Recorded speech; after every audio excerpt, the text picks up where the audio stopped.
नमस्कार, मैं दिव्या श्रीवास्तव, आप देख रहे हैं प्रेसमेंट टाइम्स। लगातार हम आम लोग जनता के मुद्दे आप तक लेकर आते हैं और साथ ही साथ सरकार तक वो मुद्दा पहुँचे, ये पहुँचाने का काम हम करते हैं। अच्छा, लगातार हम आपको प्रयास कर रहे हैं कि घर के जो अहम मुद्दे हैं, वो भी हम आपको दिखा रहे हैं। अब आप ये सोचिए कि यदि आपका पति ना रहे, तो आपके ससुराल वाले भी आपका साथ ना दें, तो आप जाएँ तो कहाँ जाएँ? अहम मुद्दा है, बहुत ही अहम मुद्दा है। हमारे साथ महिला बैठी हैं, पीड़िता हैं अपने घर वालों से ही, ससुराल वालों से ही। इनसे बात करेंगे। शुभ नाम आपका? मेरा नाम प्रीति है।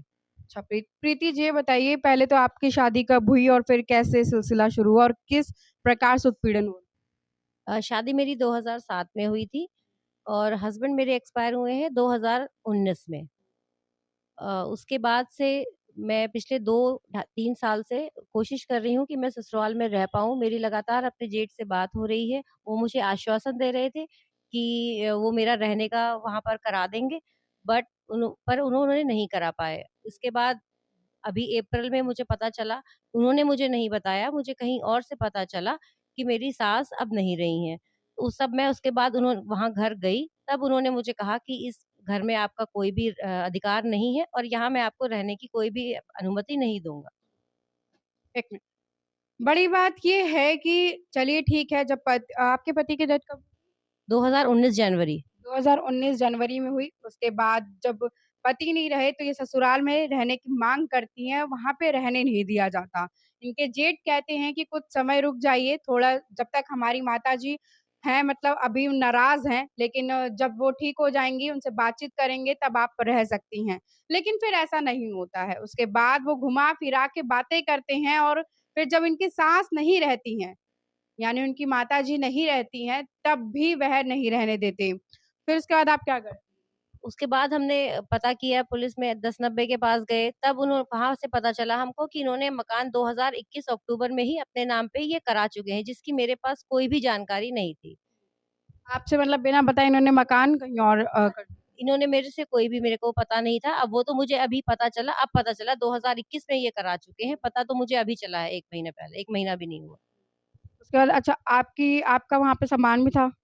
हाँ जी, मेरा सामान था, कुछ ज़रूरत का सामान, क्योंकि उस समय मैं देहरादून में जॉब कर रही थी, क्योंकि मुझे पति के हस्बैंड के बिहाफ़ पे वहाँ पे जॉब मिली, जो कि ड्यू टू कोरोना वो चली गई। तब उसके बाद से मैं इनसे कह रही हूँ। वहाँ पर मुझे कुछ सामान की ज़रूरत थी, तो कुछ सामान मैं अपना लेकर गई थी। बाकी सामान था यहाँ, बाकी कुछ सामान मैं लेकर ज़रूरत के हिसाब से गई थी। लेकिन उसके बाद से इन्होंने मुझे आने ही नहीं दिया। शिकायत क्या-क्या दर्ज कराई? शिकायत मैंने यही कराई थी, 2 गाड़ियाँ मेरे हस्बैंड की थी, जो इन्होंने मेरे को बिना परमिशन के, बिना बताए, परमिशन तो दूर की बात है, इन्होंने बिना बताए मुझे सेल ऑफ कर दी। उसके लिए मेरी शिकायत थी, और एक मेरी मकान में रहने के लिए, उसके लिए शिकायत थी। 2 तरह की शिकायतें थी मेरी। कहाँ पर करवाई है आप?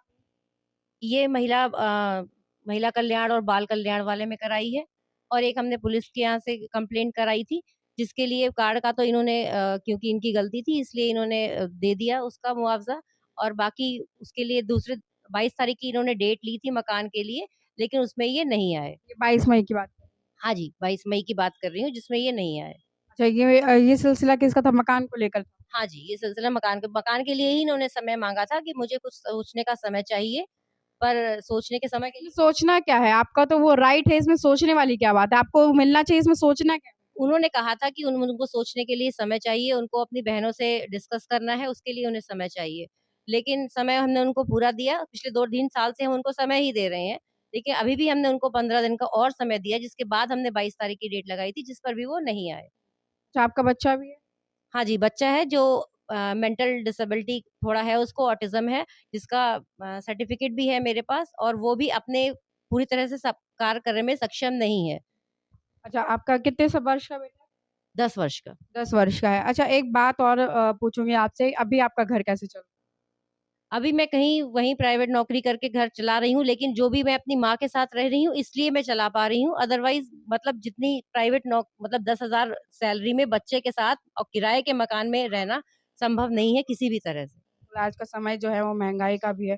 अच्छा, अहम मुद्दा ये है कि जब पुलिस प्रशासन के पास जाया जाता है, वहाँ पे मदद की गुहार लगाई जाती है, तो पूरी तरीके से मदद भी नहीं हो पाती है।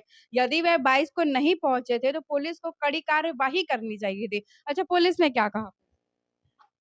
पुलिस ने भी सब उन्हें अब कुछ आगे कर नहीं पा रही है क्योंकि अभी समय में डेट लगी है तो वो उसमें आ नहीं रहे हैं। उन्होंने और समय माँग लिया है। उनको भी पता है कि आगे टाइम समय जैसे कि वो इतने समय से टाइम ही माँग रहे हैं और समय खींच रहे हैं। तो यही वो अभी भी कर रहे हैं। फिलहाल अब अगर मैं आप इनके बेटे की बात करूँ तो इनके बेटे को भी बुलाते हैं। बेटा आपका नाम? सादिक गुप्ता। सात्विक नाम है। अच्छा, कौन-सी क्लास में हो? 5th। 5th क्लास में हो। अच्छा आपको आपके जो बड़े पापा वगैरह हैं वो कैसे बिहेव करते हैं आपसे? ताऊ जी बड़े हैं। आप देख पा रहे हैं कि बच्चा सही में 40% अगर हमने क्योंकि इसकी रिपोर्ट्स में देखा है 40% मेंटल डिसेबिलिटी के साथ है, तो बहुत ही मुश्किलात हैं अभी इनके साथ। लेकिन परिवार वालों को जहाँ समर्थन देना चाहिए, वहाँ से समर्थन क्यों नहीं प्राप्त हो रहा है? बड़ी बात ये है कि आज का जो समय है वो सही में कहा जाता है कि कलयुग आएगा तो कोई अपना नहीं रहेगा। तो क्या इस कदर आ जाएगा कि कोई अपना गया है तो उसमें आप किसी का साथ नहीं देंगे? सोचने वाली बात यही है और पुलिस प्रशासन कब तक चुप रहेगा, कब तक इन जैसों का समर्थन करता रहेगा, ये भी बड़ी बात है। तो यह मुद्दा उठता है कि आखिर क्यों ऐसा हो रहा है और आप क्या चाहती हैं? मैं बस सिर्फ़ ये चाहती हूँ कि मेरा जितना भी जो भी उसमें राइट है, वो मुझे दिया जाए और उसमें मुझे रहने का और जो भी राइट है मेरा वो दिया जाए ताकि मैं अपने बच्चे का यहाँ पर इलाज करा सकूँ, जो भी वहाँ पे शाहजहाँपुर में रह के नहीं संभव हो पा रहा है, मैं उसका यहाँ पे इलाज करा पाऊँ और अपनी से रह पाऊँ बस। देखिए, एक पीड़िता की बस इतनी ही गुहार है कि उनको रहने के लिए मिल जाए या फिर जो उनका राइट है, उनको उतना मिल जाए। तो फिलहाल तो अभी तक इतना ही, देखते हैं ये खबर कहाँ तक हम भी आपसे गुज़ारिश करेंगे कि खबर ज़्यादा से ज़्यादा लोगों तक पहुँचाएँ। बने रहें प्रेस वन टाइम्स के साथ, कैमरामैन अर्पित के साथ मैं दिव्या श्रीवास्तव, ब्यूरो रिपोर्ट लखनऊ।